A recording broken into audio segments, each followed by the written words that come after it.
So this is Unit 2, Motion in One Dimension, Lesson A, Displacement and Velocity. In this lesson we're going to introduce the concepts and relationships between what's called displacement, time, speed, and velocity. By the end of this lesson you should be able to describe motion in terms of a frame of reference, displacement, time, and velocity, and calculate the displacement of an object traveling at a known constant or average velocity for a specific time interval, and be able to construct and interpret graphs of position versus time.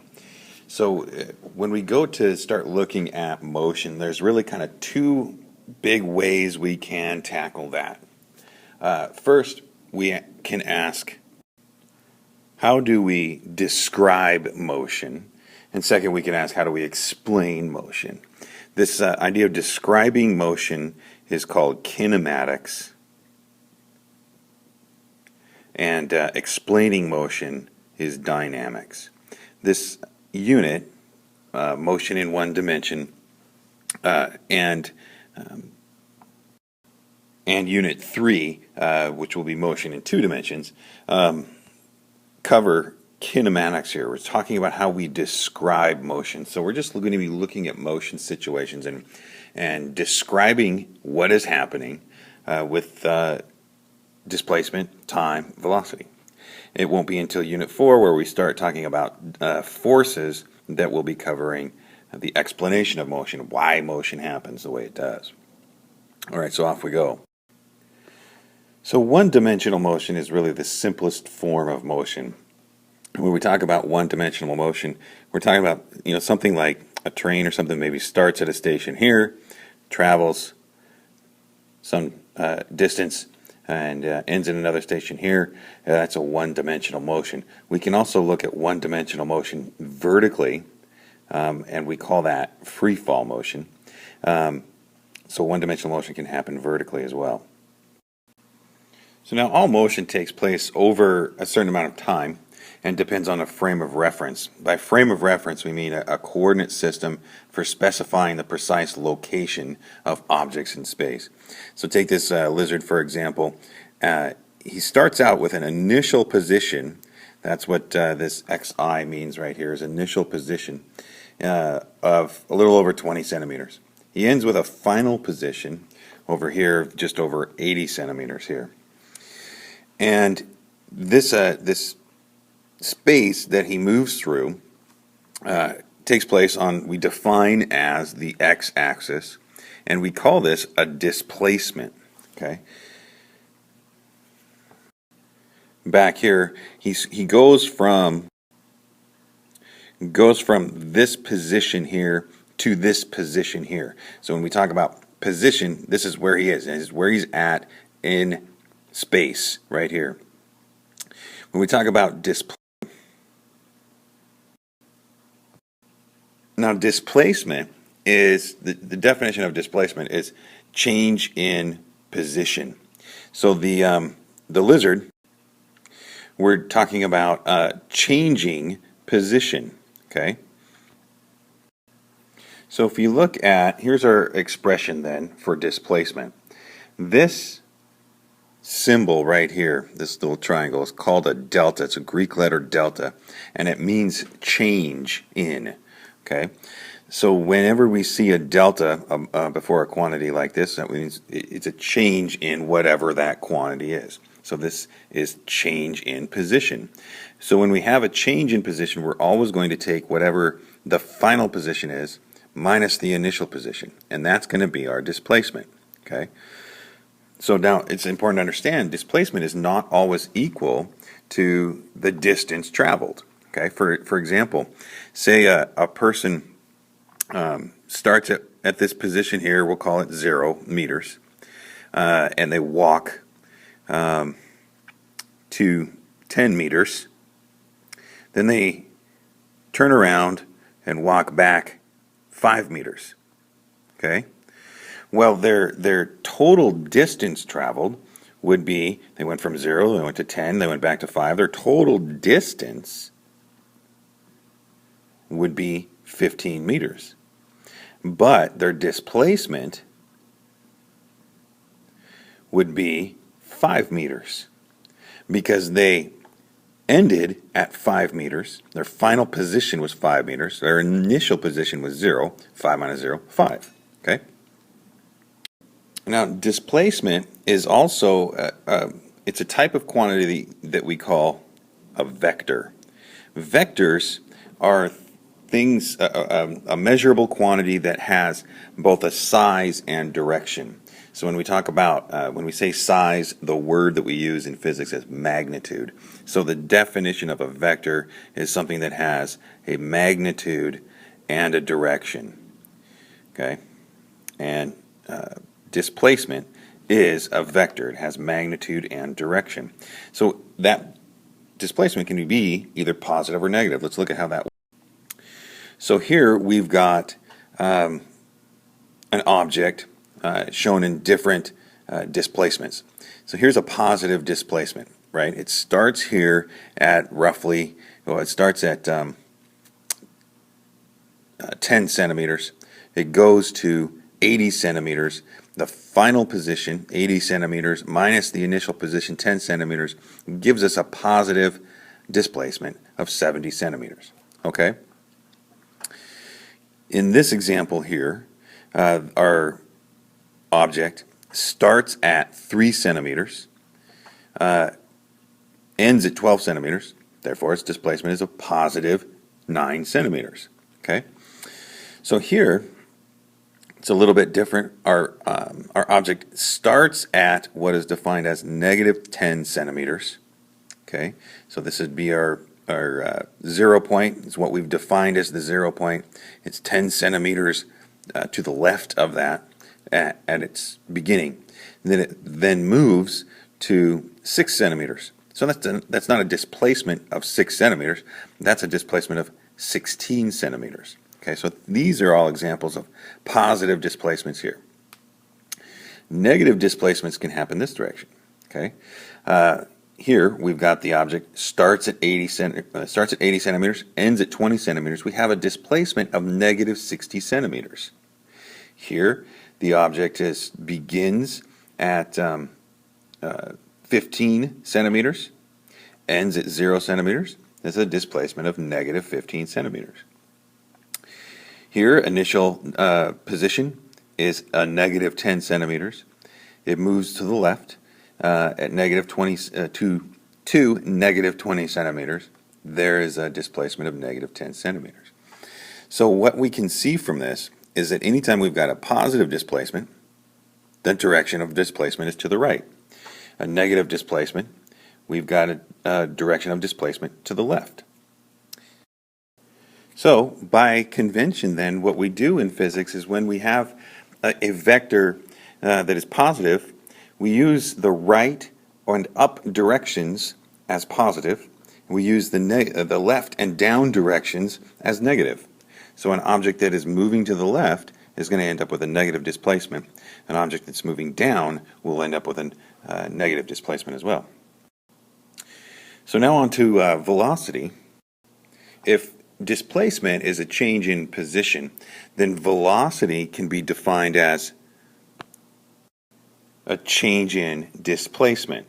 So average velocity is the displacement divided by the time interval. Okay, so if we have here's our expression then for an average velocity. It's a change in position. It's a change in displacement over time. As an example of this, let's kind of consider take a car trip to a friend's house that's 370 kilometers to the west. West would be the negative direction. West is this direction. That's the negative direction.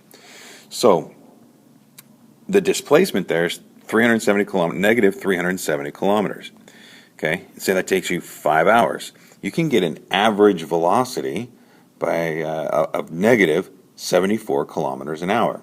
So here we have another example of a vector. Velocity is also a vector, just like displacement is. Now it's really important to understand that this negative here is an indication of direction. It's not a value of the speed. It's not possible to go under 0 kilometers an hour, right? So what this negative means is it's indicating the direction of that velocity. The direction just happens to be the negative direction. So let's go through an example. So we've got Andra. During a race on level ground, Andra runs with an average velocity of 6.02 meters per second to the east. We want to know what distance does Andra cover in 137 seconds. So now what we know here is we know that her average velocity is 6.02 meters per second. We know that the time is 137 seconds. What we want to know is our distance. Okay. So we're going to use this average velocity equation, plug in or substitute in our values, do our calculation, and end up with our answer. Okay. Now something I want to point out to you here is this equation, this average velocity equation, this can give us not only the average velocity, this can give us a constant velocity. So it is often called the constant velocity equation. So anytime we have constant velocity, we would use this equation. So now at this point, what I want you to do is I want you to stop the video where we are. I want you to complete practice 2A, number 1 and 2 in your notebook before continuing. You'll find practice 2A in the reading packet. Roundabout on page 44, I believe it is. The two problems are Heather and Matthew walk with an average velocity of 0.98 meters per second eastward. It takes them 34 minutes to walk to the store. What's their displacement? That's the first problem there. So to pause the video, do those two problems in your spiral notebook, and then I'll tell you what the answers are.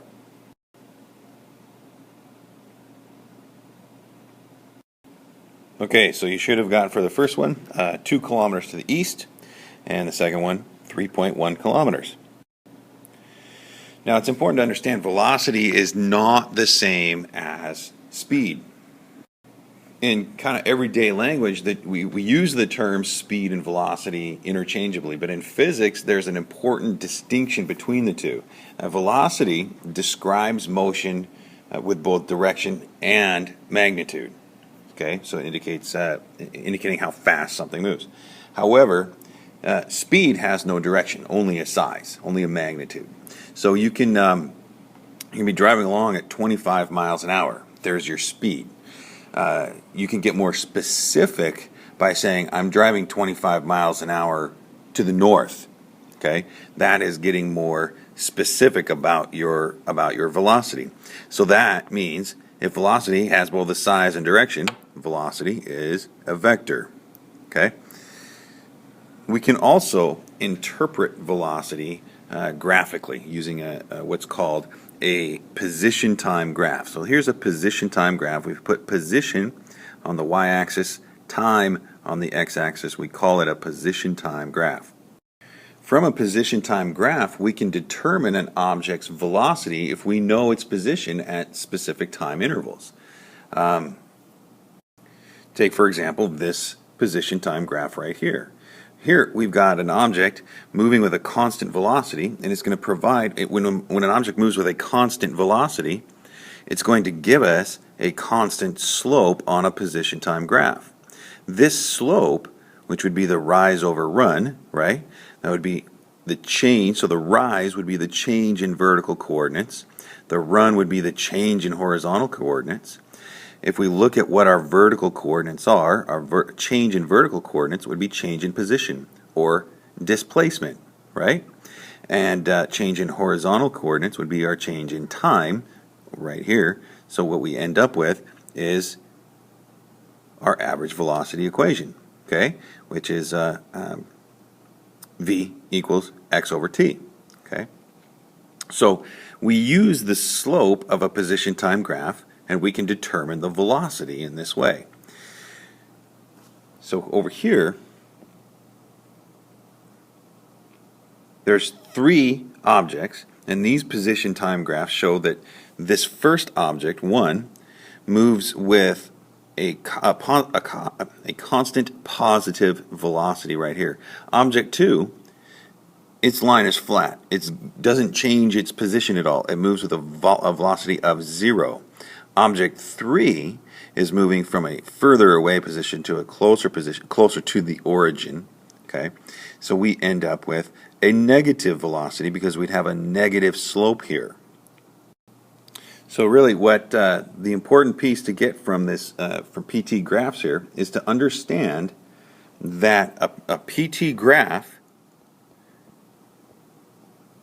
or position time graph, we call them PT graphs, the slope is the velocity. Okay, so if it's a positive slope, equals a positive velocity. If it's a negative slope, it's a negative velocity. Okay? Now there are times where the PT graph is not a straight line. It becomes a curved line like here. Okay? In those cases, that's not a constant velocity. Okay?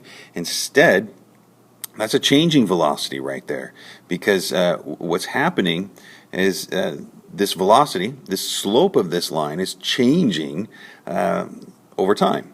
Okay, so what we call the instantaneous velocity is not going to be the same necessarily as the average velocity.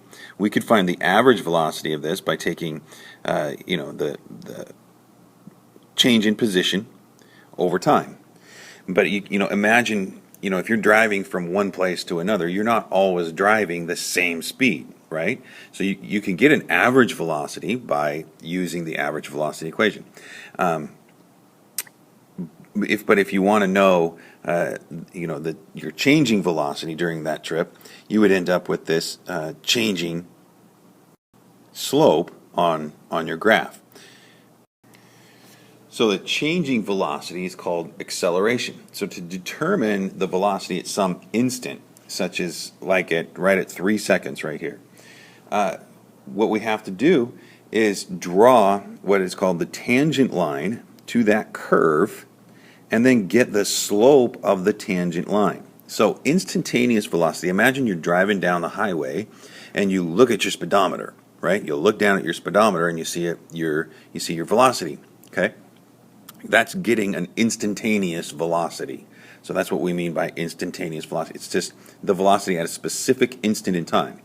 So when that PT graph is curved, we have to draw the tangent line to that point in time, get the slope of the tangent line, and that would give us our instantaneous velocity. Okay, so that'll end Lesson A of Unit 2. We'll see you in class.